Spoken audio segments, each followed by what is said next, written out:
Right.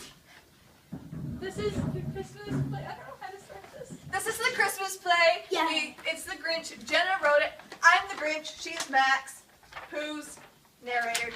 All right. Yeah, I better be the Narrator. Narrator, okay. Joseph, I have a seat for you. The narrator should not distract from the Hey, and you guys be loud, narrators. We can hear you. While the Grinch stole Christmas, every Who down in Whoville loved Christmas a lot. You're supposed to say Merry Christmas! Merry Christmas!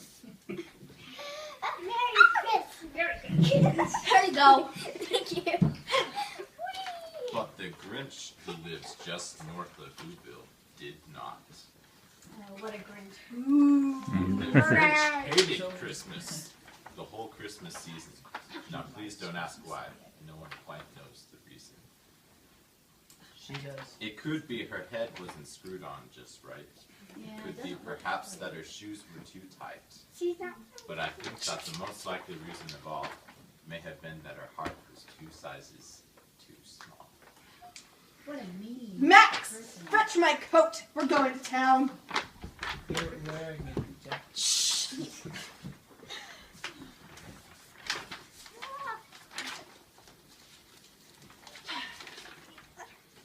Jury duty, blackmail, junk mail, jury duty. This will take them years to figure out. What is that? No one knows. Ah. Max, I think it's time we left. She doesn't have to. It's her. Who? Did you mean me? I do have that effect on people. She is so scary. What are you doing here, Grinch? What? I can't come and socialize anymore?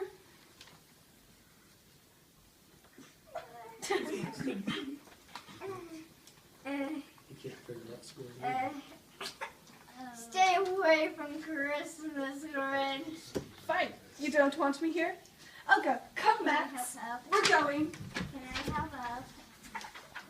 Whatever the reason, her heart or her shoes, she stood there on Christmas Eve, hating the Who's.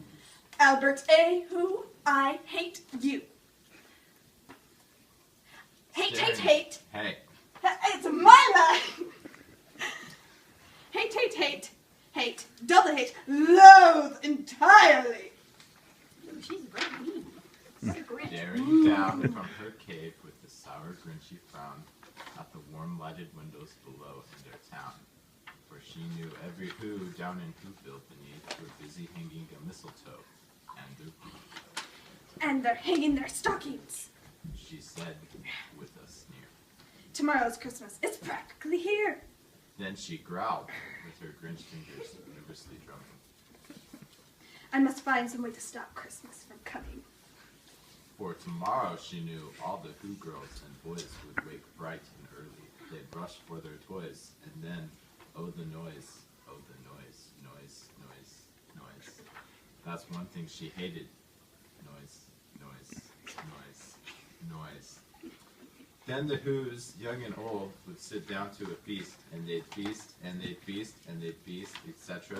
They would feast on Who pudding and rare roast beef, which was something the Grinch couldn't stand in the least. And then they'd do something she liked least of all. Every Who down in Whoville, the tall and the small, would stand close together with Christmas bells ringing. They'd stand hand in hand, and the Who's would start singing. They'd sing, and they'd sing, and they'd sing. The more the Grinch thought of this Christmas sing, the more the Grinch thought. I must stop this whole thing. Why, for 53 years, I'm not that old. I've put up with this. With it. Now, I must stop Christmas from coming. But how? Then she got an idea, an awful idea. The Grinch got a wonderful, awful idea. I know what I must do. Matt. It's your line. What line? You're singing. Okay, who's playing it for me? You're a mean one, Mr. Grinch. Miss! Miss Grinch.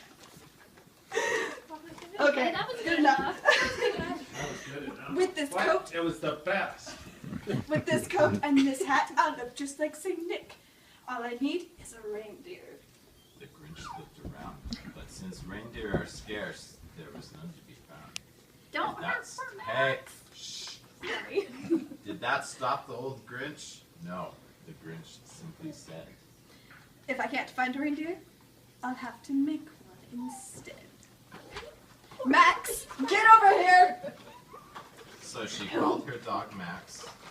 Then she took some red thread and she tied a big horn on the top of his head. Her head. Then she loaded some bags and some old empty sacks on a ramshackle sleigh and she hitched up old Max. Giddy up, Max! Then the sleigh started down toward the homes where the Who's lay a snooze in their town. All the windows were dark, quiet snow filled the air. All the Who's were all dreaming sweet dreams without care. When she came to the first little house on the square, This stop is number 1. the old Grishy claws hissed, and she went to the roof, empty bags in her fist. Then she slid down the chimney a tight inch. But if Santa could do it, then she could the Grinch. She got stuck only once, for a moment or two, then she stuck her head out of the fireplace flue, where the little Who stockings all hung in a row. These stockings are the first thing to go. Then she slithered and slunk, with a smile most unpleasant, around the whole room, and she took every present. Pop guns and bicycles, roller skates, drums, checkerboards, tricycles, popcorn, and plums. And she stuffed them in the bags. Then the Grinch very humbly stuffed all the bags, one by one, up the chimney. Then she slunk to the icebox. She took the Who's feast. She took the Who pudding. She took the roast beef. She cleaned out the icebox as quick as flash. By that Grinch even took their last can of Who hash. Then she stuffed all the food up the chimney with glee. And now I'll stuff up the tree. And then Grinch grabbed the tree, and she started to shove, when she heard a small sound like the coo of the dove. She turned around fast, and she saw a small Who, little Cindy Lou Who, who's no more than 2. The Grinch had been caught by the tiny Who daughter, who got out of bed for a cup of cold water. Why? Why? Are you taking our Christmas tree? Why?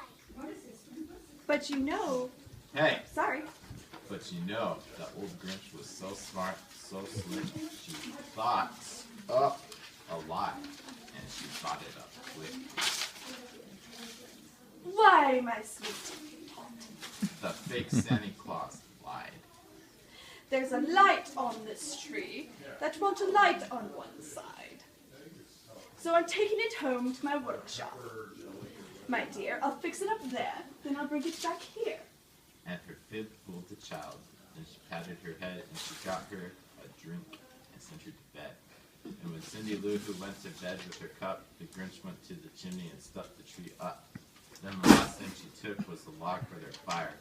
Then she went up the chimney herself, that old liar. On their walls she left nothing but hooks and some wire. And the one speck of food that she left in the house was a crumb even too small for a mouse. Then she did the same thing to the other Who's houses, leaving crumbs too small to the other Who's mouses. 3,000 feet up the side of Mount Crumpet, she rode with her boat to the tip top to dump it. Boo-hoo to the Who's. She was a 2-time old bat who was a jerk to everybody. She was grinchiously humming. They're finding out now that no Christmas is coming. They're just waking up. I know what they'll just do. Their mouths will hang open a minute or two. Then those Who's down who will all cry, boo-hoo. That's a noise Grinned the Grinch. that I simply must hear. So she paused, and the Grinch put her hand to her ear, and she did hear the sound rising over the snow. It started in low, then it started to grow. But the sound wasn't sad. Why, this sound sounded merry. It couldn't be so, but it was merry. Very.